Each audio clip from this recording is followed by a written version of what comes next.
Hello, everyone. I'm Olympia. Thank you for being here with me in this wonderful place called Lights Out Library. And I have a great story to tell you. Tonight, we're going to make another long journey through time and space and explore extraordinary ancient cities, but not regular cities. The ones we'll talk about tonight are troglodyte or underground works, and behind their rock walls or deep underground, they hide a rich history, mysteries, and works of art. To begin with, we'll discover the most famous of them, Petra, city of the Nabataeans, in what is Jordan nowadays. Petra has been famous among archaeologists for a long time, but it received a boost in popularity when it was featured in an Indiana Jones movie, the third, as a place where the Holy Grail would have been kept. We won't find the Holy Grail there, but there is much to explore at Petra, which is not just a famous facade. The site is large and once was a thriving city in the middle of the desert.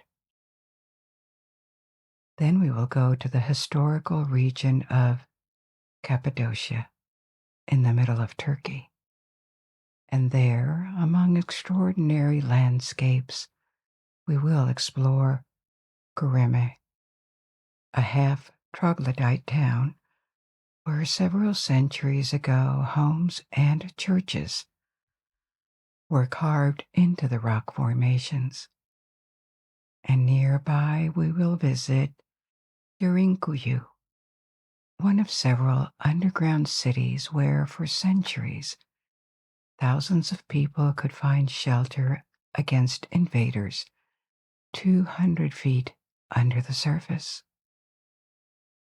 Finally, we will go to Poland, near the city of Krakow, and descend into Wieliczka, a salt mine, also known as the Underground Salt Cathedral. This is not a regular mine. Along the centuries, miners slowly carved the mine into a massive complex of rooms and passageways with extraordinary ornaments, statues, chapels, chandeliers. As always, we will explore these places and at the same time discover the history. Who built them? How? Why? And when?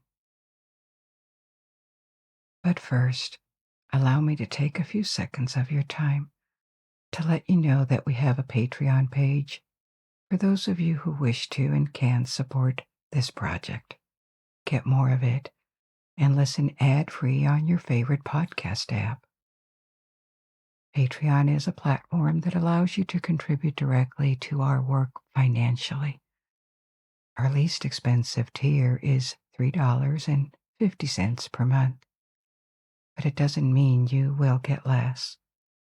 We let people contribute what they wish or can, and everyone gets everything that is on our page, because the world is a better place when the sun shines for everyone.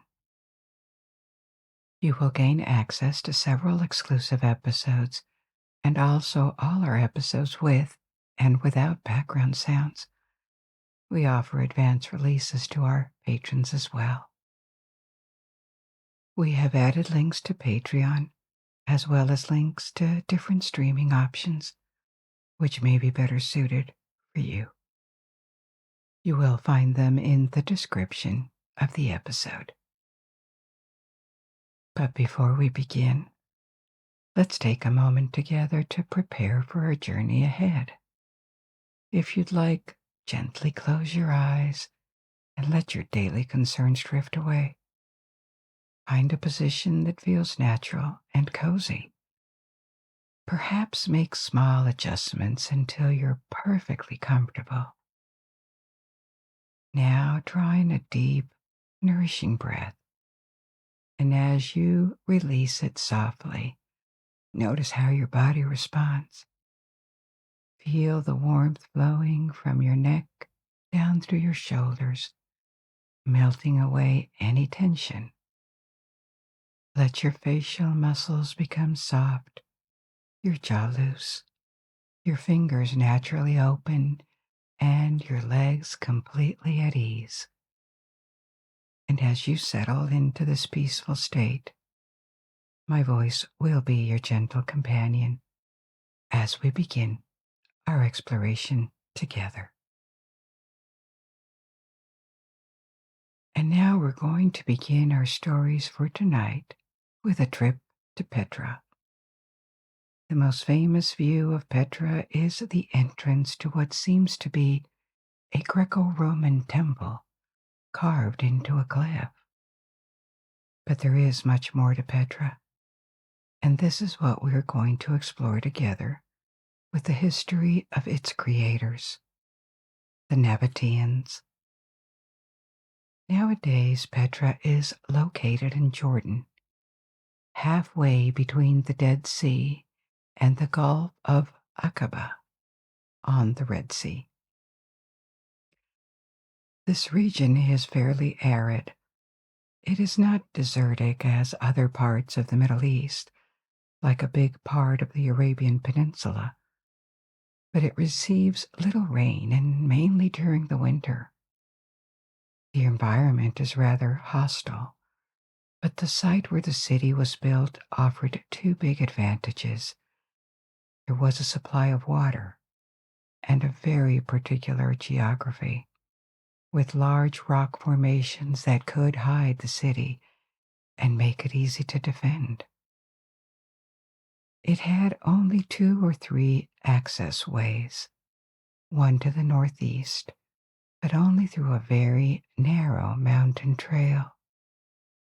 Maybe there was one on the south too, and the main one to the east was through a narrow passageway between 2 cliffs called the Seek, which means the shaft. At the end of this narrow gorge stands Petra's most famous structure, Al-Khazne, the treasury, which we will take a look at later. But in reality, there are dozens of structures, and Petra once had 20,000 to 25,000 inhabitants in antiquity, making it a significant city at the time. It had thousands of citizens' houses, marketplaces, shops, temples. It provided entertainment. There was a theater too, and shelter to the caravans that traveled along trade routes to Arabia, Syria, the Persian Gulf, the Red Sea, and the Mediterranean Sea. The golden age of Petra was in the first centuries AD, and the builders of the city as we know it were an ancient Arabian people, the Nabataeans. Thanks to their ingenuity, their wealth too, because they participated in ancient trade routes, their art and their openness to foreign cultures, they built this wonder of the world, and they inhabited it for centuries as the capital of their kingdom, and later as the capital of the Roman province their kingdom had become. But they were not the first to settle here. We don't know exactly who lived on this site, but there are traces of Neolithic farming just north of it, around 7000 BC. And Petra is also probably mentioned under another name in Egyptian campaign accounts from the 2nd millennium BC, during the New Kingdom, when ancient Egypt pushed its frontiers well beyond the valley of the Nile and expanded eastwards. As far as we know, Petra had no monumental architecture yet back then, and Petra may have been a halt for caravans because it was well located to benefit from several trade routes in antiquity. There was incense from Arabia, silk or spices that came from the Persian Gulf, and many more riches, gemstones, fabrics, dyes, gold. Petra was at the crossroads of caravan trails connecting the Persian Gulf with the Mediterranean and Arabia to Syria, and it is probably because of this advantageous location and the characteristics of the site that the Nabataeans claimed it as theirs and settled here around the 4th century BC. The exact time is unclear, but we know that by the 2nd century BC, Petra was their capital, and they had started to build it and turn it into the wonder that we know of today. So who were the Nabataeans? They were a Bedouin tribe that lived a nomadic lifestyle until they settled. You probably have heard about the Bedouins. They are Arab people, but they are called Bedouins because of their lifestyle. Bedouin comes from Badawi, which means desert dweller, as opposed to Hadir, the term for sedentary people. There were many different tribes of Bedouins, and historically they lived in the desert regions of North Africa, the Arabian Peninsula, and the Levant on a wide area. They shared and still share, because they haven't disappeared, a culture of herding camels and goats. The Nabataeans were one of these tribes that roamed the Arabian desert, and for centuries they would go wherever they could find water and pasture for their cattle. Some of the Bedouin tribes took part in the business of caravans. We do not know under which circumstances, but this may be the reason why they progressively abandoned their nomadic lifestyle to settle in Petra and control the area around it. So technically, once they settled, they stopped being Bedouins and they became sedentary.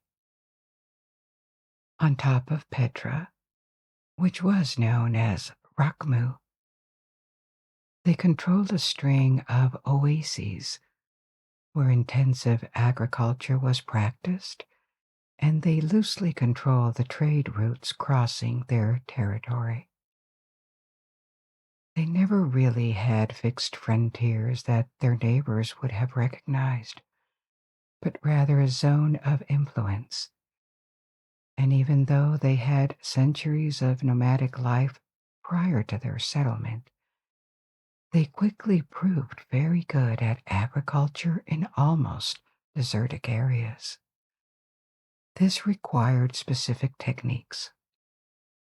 For example, they would contour circles of land into shallow funnels and plant a tree, a single tree, in the middle of it.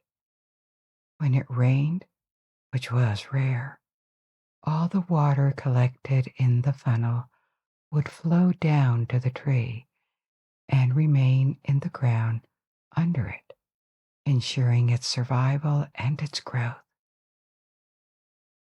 They also carved tanks in rock to store water and use it all through the year. They built terraces and channels for collecting rainwater and not lose a drop of it. This is how they managed to reach tens of thousands of inhabitants in a region that otherwise was rather hostile and where other peoples may not have been able to survive. Once they settled, the Nabataeans found themselves at a cultural crossroads. In the south, they were Arabic people, nomads or sedentary, with a specific pre-Islamic culture and religious belief system. The main god worshipped in Petra was called Dushara, and another important deity, the goddess, was Al-Uzza. Al-Uzza was a major goddess in the Arabian Peninsula before Islam and has been compared with the Greek Aphrodite or the Roman Venus. In the east, there was the Persian Gulf, which had connections with India and as far as China or Indonesia via trade routes. In the north, there had been prosperous Phoenician cities, and beyond, the Greeks. The Greeks had spread their influence on almost the entire Middle East when Alexander the Great conquered his empire in the 4th century BC. And in the west, there was Egypt, that was already influenced by Greece, but also had retained its specific culture. And even before Alexander, the Persian Empire had dominated the region for a long time.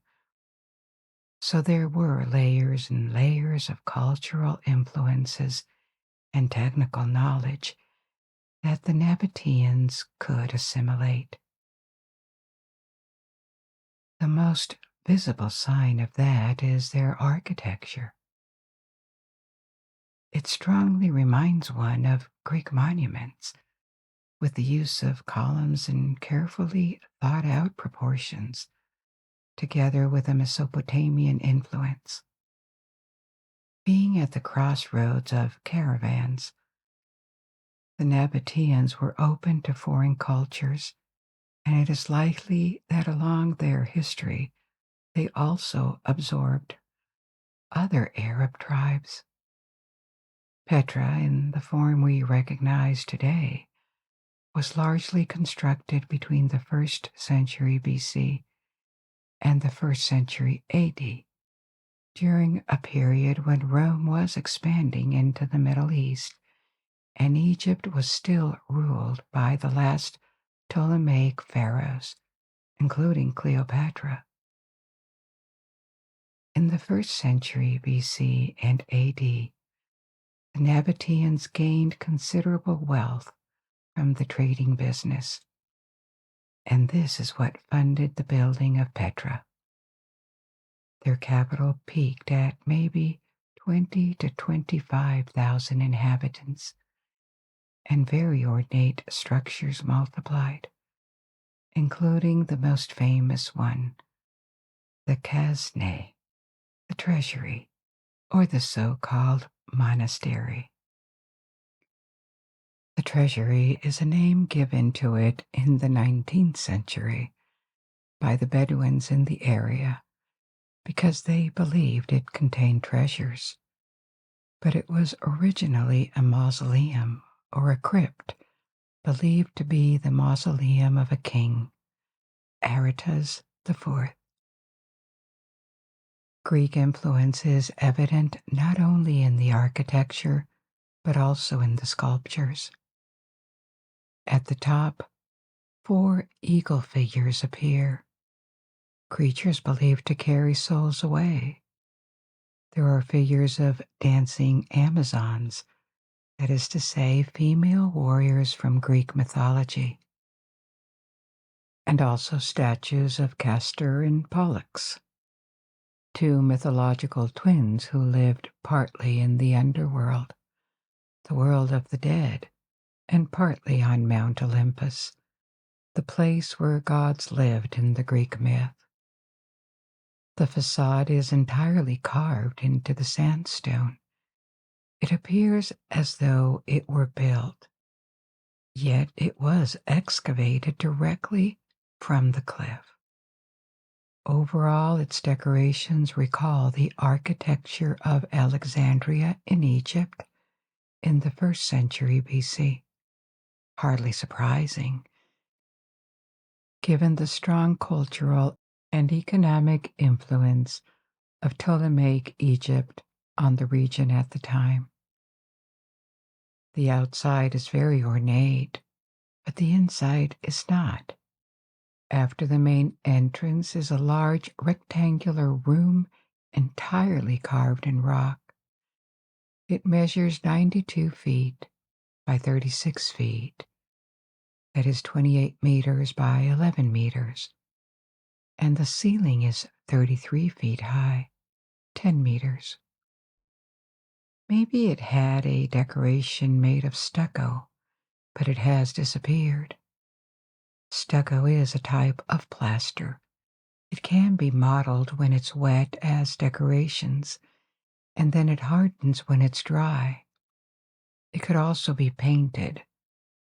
But if these types of ornaments were ever present, they are gone now. The first room gives access to 3 smaller chambers that are empty too. A Bedouin legend says that the building was an ancient treasure room that belonged to the pharaohs of Egypt. It is tempting to imagine this large rectangular room filled with coffers of gold and gemstones, but it's actually impossible because it was built as Egypt was losing its independence to Rome. And at the time, we know that the Nabataeans occupied the site, not the Egyptians. What remains unclear is whether this structure served as a tomb and ever held the sarcophagus of a king, or whether it functioned instead as a mausoleum, a monument meant to honor the king's memory. To access the treasury and the rest of the city, people needed to walk through the Sikh, the main entrance to Petra. It is a narrow gorge.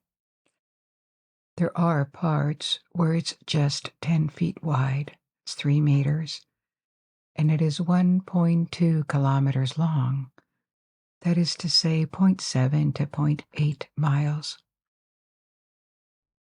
The entrance of the Sikh was once marked by a monumental arch. It stood for almost 2,000 years, until an earthquake in 1896 led to its destruction and collapse. This shaft was the grand caravan entrance into Petra, and it is absolutely spectacular because the cliffs on each side are 300 to 600 feet high, 90 to 100 meters high. The entrance itself reminds us of Petra's strong and carefully chosen defensive position. Any army seeking to enter the city would have been funneled into a narrow column where defenders could block its progress and harass it from above. Along the shaft there are various underground chambers. Archaeologists believe that they were rooms for the guards that defended the main entrance to the city. Other massive structures a little further from the Khazne, the treasury, is a theater positioned to bring the greatest number of structures within view. This theater is from the Roman period. We'll come back to that in a minute. And as the passage keeps widening, more structures, now in ruins, appear to the visitors. Temples, palaces, tombs, houses, towers. Northwest of the city center, high in the hills, stands another monumental building carved out of rock, the so-called monastery. It is an architectural mix of Greek and Mesopotamian styles of construction. There are columns which are decorative, given that the monument is carved. They were not necessarily to support any roof like in Greek structures. Rather than Greek, this style is called Hellenistic, which is like a synonym, but the term Hellenistic describes Greek cultures outside Greece after the time of Alexander the Great, when Greek cultural influence expanded well beyond the limits of classical Greek cities and their colonies. The Hellenistic period, by convention, spreads from the death of Alexander the Great in 323 BC to 31 BC, which is the date of the Battle of Actium, when Hellenistic Egypt, Ptolemaic Egypt, was defended by the domination of Rome on the east of the Mediterranean. There are also traces of Mesopotamian influence in the structure, such as a single large entrance and the recesses in the facade that resemble windows, even though they are not. Square tower-like elements on either side further reflect features typical of Mesopotamian culture. Like at the treasury, the monastery's interior is less impressive than the exterior. There is a single square chamber with a large niche in the back wall. The walls were probably plastered and painted, but none of this remains. It is believed that this building was dedicated to another king, Obodas I, and it is older than the treasury. It is dated from the 1st century BC, and it was probably richly decorated, ornamented because the king was deified after his death. There are also crosses carved into the walls, and this may be a clue about what happened to Petra, because after its peak in the 1st century, the kingdom of the Nabataeans began to decline. At its greatest extent, the kingdom covered a large part of Jordan, the Sinai Peninsula, and part of Arabia. It even controlled Damascus in the south of Syria for a short period of time. But in the 1st century AD, the Nabataeans found themselves increasingly surrounded by the Roman Empire. The Romans had annexed Egypt and Palestine. Syria in the north was also under Roman control. The Nabataean army was defeated in the 1st century BC, and Petra besieged. But thanks to its defensive capabilities as a natural fortress, it didn't fall, and the Romans lifted their siege. A compromise was reached, under which the Nabataean kingdom received recognition from Rome in exchange for paying a tribute. In other words, it became a client kingdom of Rome, which was often the first step towards annexation. It took time, and the Nabataean kingdom remained a client state for decades until 106 AD, during the reign of the Roman Emperor Trajan, when it was forced to become a part of the empire, a new province. However, the Nabataeans kept prospering under Roman rule, even though they had lost their independence. The Roman Empire favored security and trade, especially in the 2nd century, and they took advantage of it. Emperor Hadrian visited Petra in 130 AD, and as the capital of a Roman province, the city probably enjoyed high prosperity at the time. There was Roman influence. I mentioned the building of the theater before, but Petra was never heavily Romanized like other cities in the Roman Empire, maybe because it joined the empire relatively late and it was one of the most distant provinces from Rome. This prosperity lasted until the 3rd century, when the Roman Empire temporarily dislocated. This is called the crisis of the 3rd century. You can listen to the story about the Roman Empire for more details. The city of Palmyra in Syria emerged at the time as an alternative to Petra and diverted a lot of trade away from it. And at the same time, land trade routes lost some of their importance as trade intensified in the Red Sea, so Petra was less central. It became a part of the Eastern Roman Empire, the Byzantine Empire, and was Christianized progressively. We know that some of the structures were later used as churches, and this is not extraordinary. Many ancient temples in the Roman Empire were transformed into churches. As Christianity spread, many Egyptian temples, for example, knew the same fate. It is unclear when the city was abandoned, probably sometime between the shrinking of Byzantium and the expansion of Islam that started in Arabia south of Petra. By the Middle Ages, the city stood empty, though people living in the region still knew of its existence. It was largely forgotten in the West. The last time Westerners are known to have visited it was in the 12th century during the Crusades. Crusades briefly occupied Petra or its ruins and tried to turn it into a fortress again.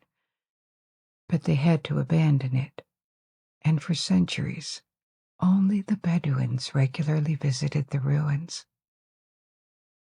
The first Europeans to describe the ruins after centuries was a Swiss traveler in 1812. Then a Scottish painter, David Roberts, visited in 1839 and returned with sketches and descriptions of the ruins. By the middle of the 19th century, archaeologists began to explore and study it, progressively unearthing an entire page of human history that had been forgotten for a large part. And in the 12th century, Petra made its way into popular culture and tourism. It is visited by about 1 million tourists every year nowadays and is regarded as one of the wonders of the world for its natural beauty and its architecture. Now let's move north to Turkey, because our next visits will be in Cappadocia. Cappadocia is a historical region in the middle of Turkey, and its frontiers are unclear. They changed a lot through a very eventful history. There was a time when Cappadocia was subject to repeated invasions, and this is the reason for the creation of several underground cities, invisible and easily defensible shelters that could protect thousands of people and their possessions for weeks without having to return to the surface. These cities, carved into rock, extend for miles and miles of corridors and rooms and defensive structures. We will visit one of them, Derinkuyu, and see why it was dug and how it worked. But before that, we're going to visit another place in Cappadocia, the town of Göreme, that seems to come right from a fantasy story. It includes multiple homes and churches that were carved into rocky domes, in which people have been living for centuries. Why did this happen in Cappadocia? First, because of the region's geography and geology. Cappadocia consists mainly of a high plateau, over 3,200 feet, about 1,000 meters, in altitude, with multiple old volcanoes that are now asleep. To the south, Cappadocia is bounded by a mountain chain, the Taurus Mountains, which separate it from the Mediterranean Sea. Because of its geography and altitude, it has a marked continental climate. It is dry with hot summers and cold winters. The geology of Cappadocia created extraordinary landscapes due to erosion.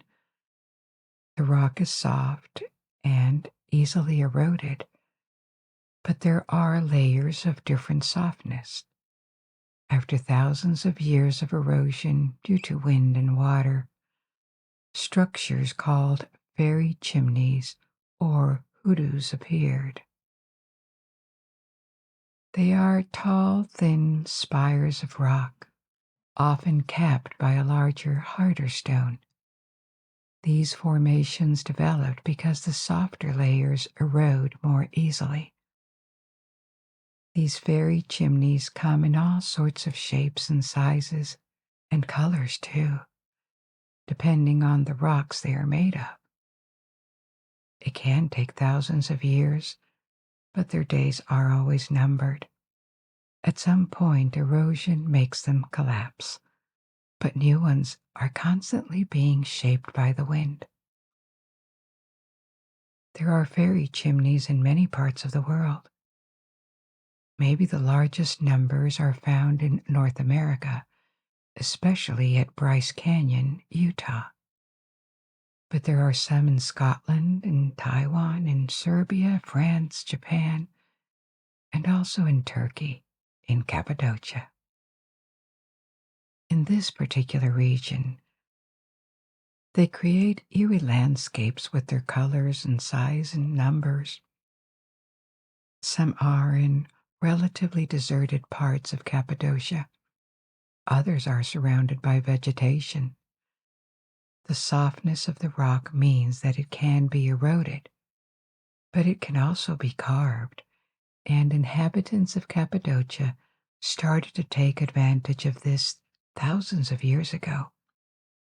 They used rocky domes sculpted by erosion to create small artificial caves that could serve as homes, as part of homes, or even multi-story buildings with carved doors, windows, and stairs inside or outside. In the Christian era, at the time of the Byzantine Empire, they even made entire churches that were wonderfully decorated inside with colorful frescoes. Some of the earliest Christian communities in the region date back from the 4th century, and they were called anchorites. If you're interested in understanding a bit more about anchorites, we expand on the topic in the episode about monasteries. So who are the anchorites? Anchorite comes from Greek, and it means one who has retired from the world. Anchorites were people who decided, for religious reasons, to retire from the secular world, from society, and asceticism. So they were a bit like religious hermits, but the difference is that they lived in communities, and there was a rite of consecration. This rite looked like a funeral. Right after this ceremony, anchorites were considered symbolically dead to the world. This way of life that appeared in the first centuries of Christianity is regarded as one of the earliest forms of monasticism. So these anchorites in Göreme carved cells for themselves in the soft rock in the 4th century, and small sanctuaries were also probably carved in the following centuries, but they were not particularly decorated until the 9th century, not just out of lack of interest or means to decorate churches, but also on religious grounds. Maybe you have heard about iconoclasm. It means literally war on icons or image struggle. Icons are images. The statues of images in the history of Christianity has been a controversial one for a long time. Based on the interpretation of the Ten Commandments from the Old Covenant, some considered that the making and worshipping of images was equivalent to idolatry, and so it should be absolutely forbidden because it deflects faith away from God, and it is disrespectful. Humans should not have the audacity to create images themselves. For similar religious reasons, images are prohibited in Islam, in a religious context at least. And religious Islamic art has always been based almost exclusively on geometrical forms, architecture, color, floral pattern. But there are no images of human beings or animals. The controversy about images or icons was also present in Christianity.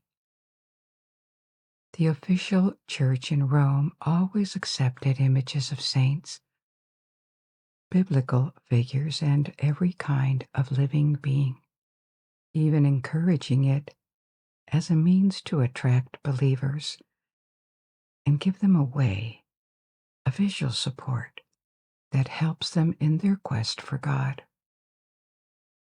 Over the centuries, Roman Catholicism has developed very rich iconography, but it doesn't mean it was always accepted everywhere. It is one of the things that thinkers and theologians from the Protestant Reformation criticized. And in the first centuries of Christianity, this rejection of icons was particularly present in the East, in the Byzantine Empire. In the 8th and 9th centuries, religious and political authorities in Byzantium, including the emperors themselves, launched a campaign against icons, religious images, banning their production and even encouraging their destruction.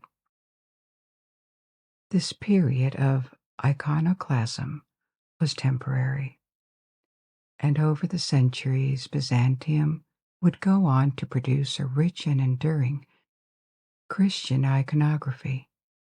Still, iconoclasm became one of the points of disagreement that later contributed to the separation between the Church of Rome and the Orthodox Church. It was not the main cause, and in fact, iconoclasm had already ended by the time of the split, but it deepened the growing divide between East and West within medieval Christendom. So returning to the churches of Göreme, the ones we can admire today were painted and ornamented after the last burst of iconoclasm. and this is why they received spectacular decoration, depicting the saints and religious scenes.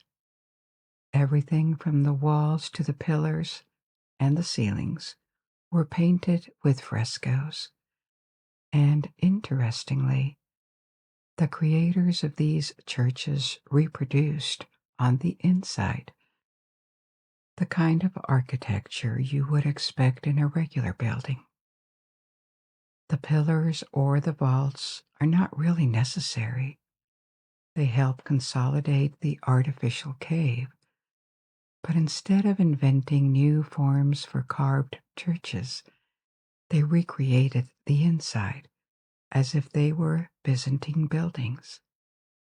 But even long before these churches were carved in the Middle Ages, inhabitants of Cappadocia had taken advantage of the soft rock for completely different reasons, to create shelters against invaders and political turmoil. The region was populated several thousand years ago.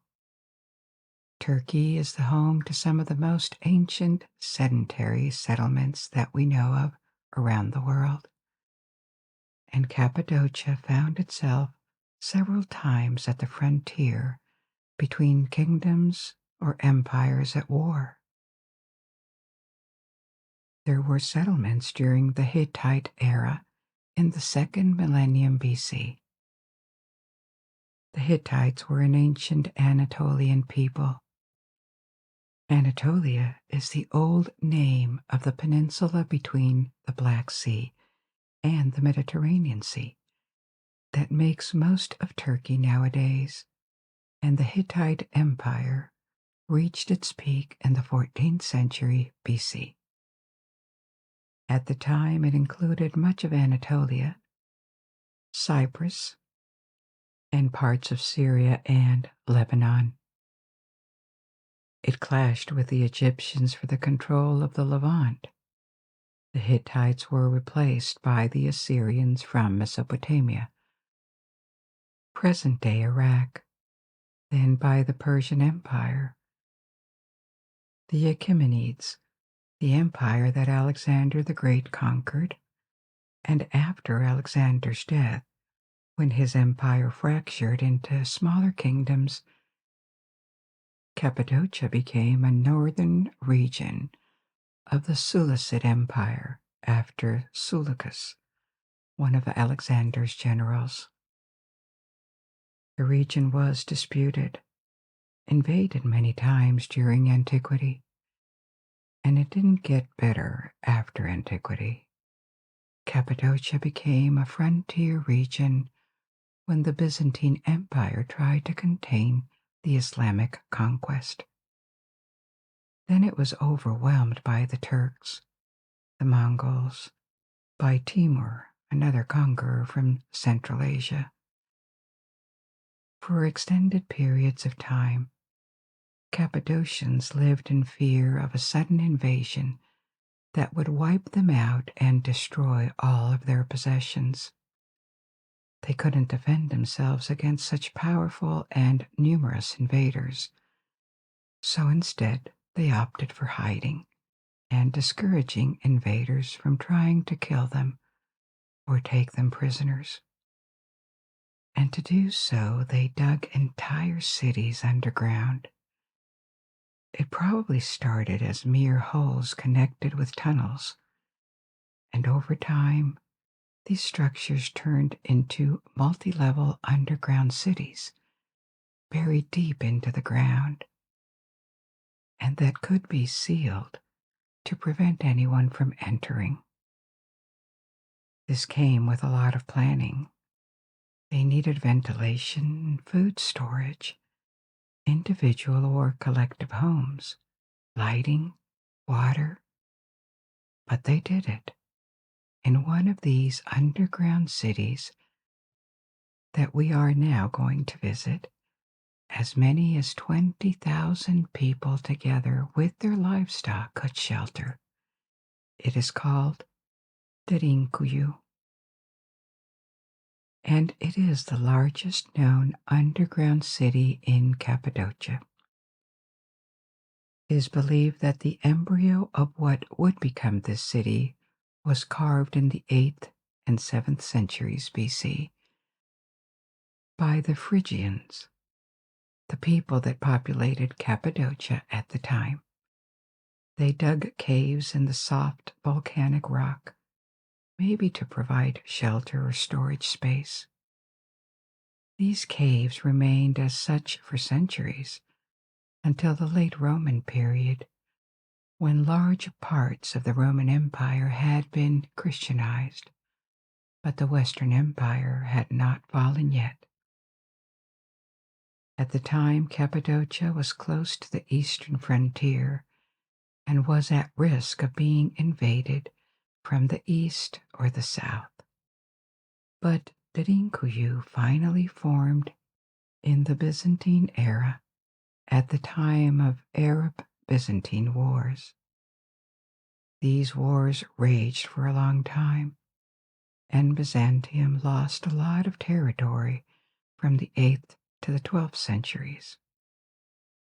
At the time, Cappadocia was almost constantly at risk of razzias, or bigger battles, and the inhabitants excavated more and more to find protection from these. Derinkuyu has at least 5 underground levels, each of them being an extensive network of tunnels, rooms, and staircases that connect levels. It could be closed from the inside with large stone doors. This means of protection was found in various underground cities. In a narrow passageway, a large round stone like the stone grinder could be rolled to close the way. It could be then reopened from the inside by a few men, thanks to levers, but it was almost impossible to move it from the outside because invaders had no grip on the stone. Each floor could be closed separately in case control of one floor would be lost. It wasn't just a shelter for a few families. Thousands of people could stay underground. They had stables for animals and cellars, storage rooms, refectories, and even chapels. Everything they needed to survive underground until the invaders were gone could be stored or found. Food, water. The underground levels were connected to the same wells they used at the surface. This provided air and water. The well worked like a ventilation shaft. On the second level, Derinkuyu has a large room with a barrel vaulted ceiling. It is supposed to have worked as a school or a meeting place, and there is also a large cross-shaped church on the 5th floor.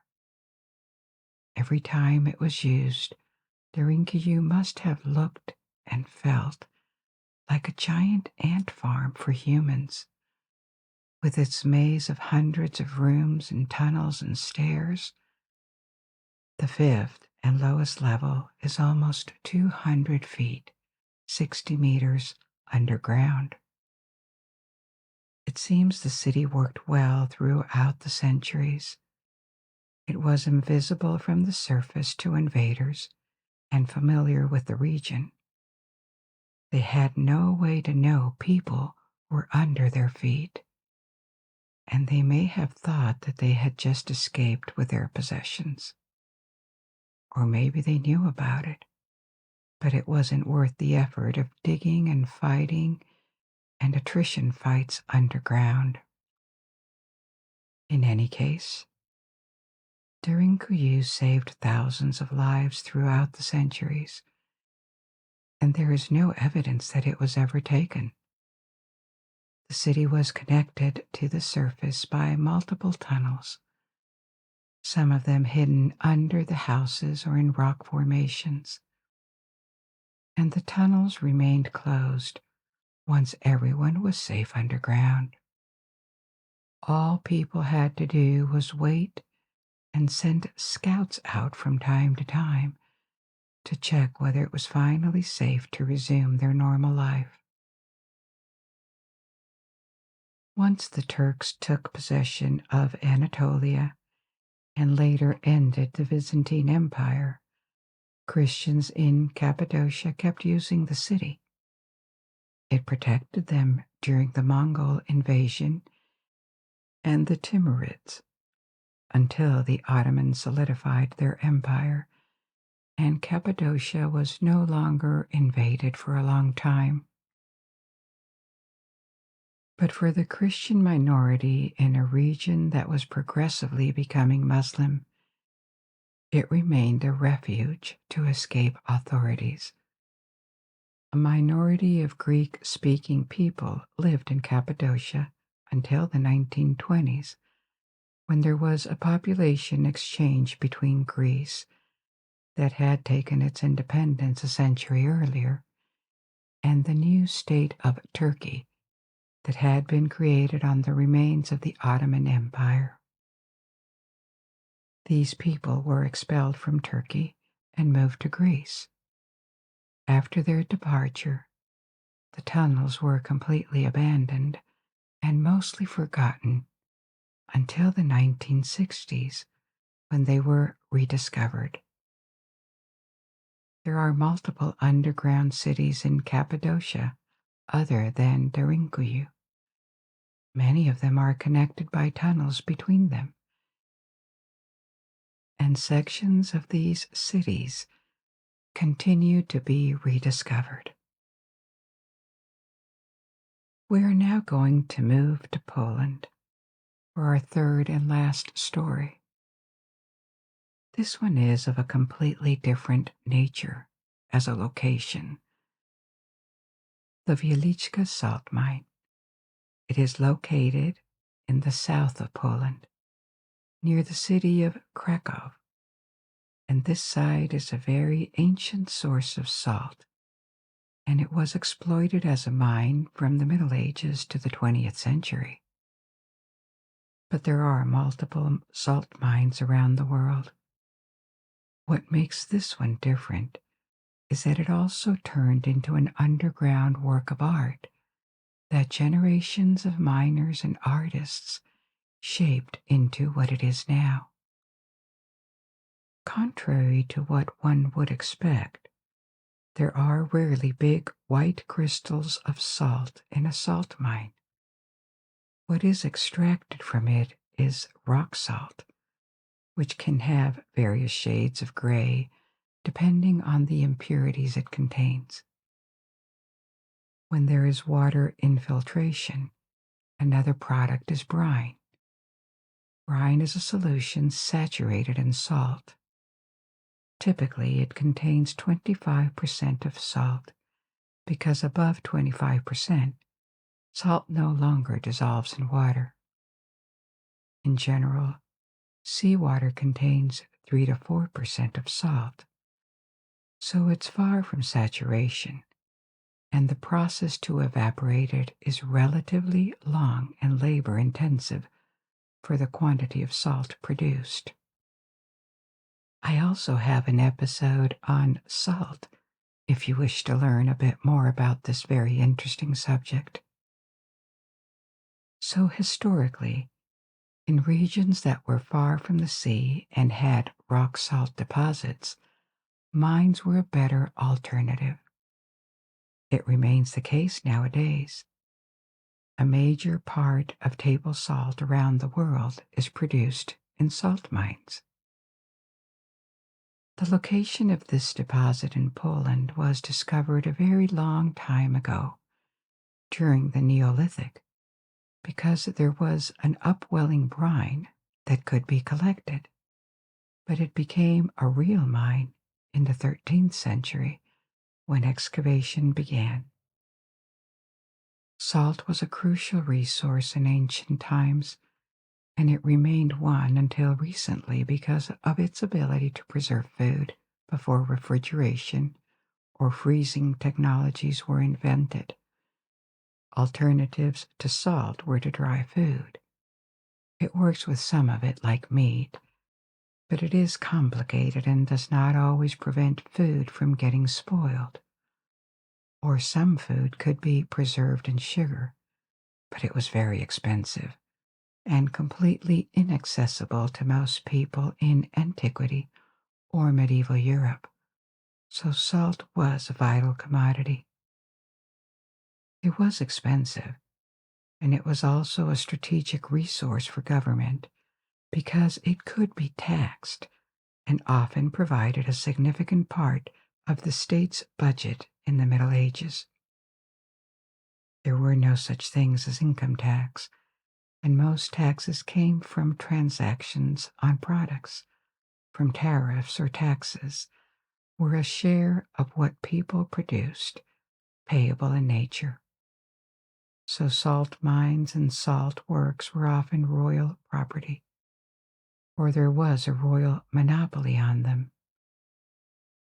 Over time, as the mine was active for more than 700 years, miners had to dig deeper and deeper, and the mine became gigantic. It is 327 meters deep. That's about 1,000 feet. And the horizontal chambers and passages extend for almost 200 miles. What made this mine different, too, is that miners, in their spare time, began to ornate parts of it. They sculpted statues there, ornamented the walls in some of the chambers, and they created a mysterious, fantastical world underground. There are statues of saints, a reproduction of the Last Supper in bas relief, a room where the walls were carved to make them resemble wood. There are chandeliers made of salt that shine brightly. The exploration of the mine is like discovering another world where generations and generations of talented, anonymous artists have offered their contribution for no other gain than the celebration of the place itself. Contemporary artists have also brought additions to the mine in the past decades. This underground world also has an entire lake at the bottom and reflects the history of mining since the Middle Ages.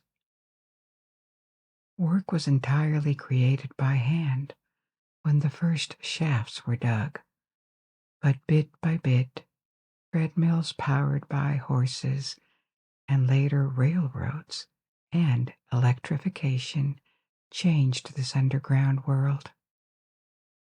In the Second World War, when Poland was occupied, the Germans turned the mine into an underground weapons factory. The use of underground facilities in Germany or occupied regions grew as the war lasted because Allied bombings of surface factories made them hard to maintain. However, it was already too late.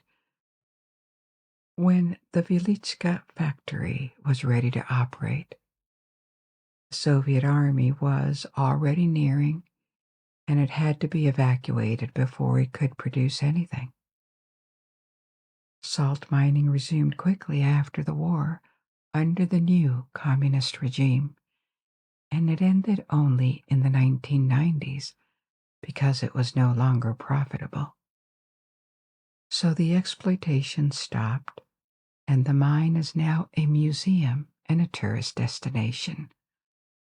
Like Petra, Göreme, or Derinkuyu, the mine can be visited.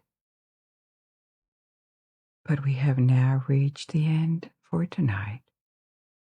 I hope these extraordinary sights made you dream and learn a few things. Now you can let go and sleep. Or if you're not sleepy yet, you may pick another story from my ever-growing library. And until we meet again, good night, sleep well.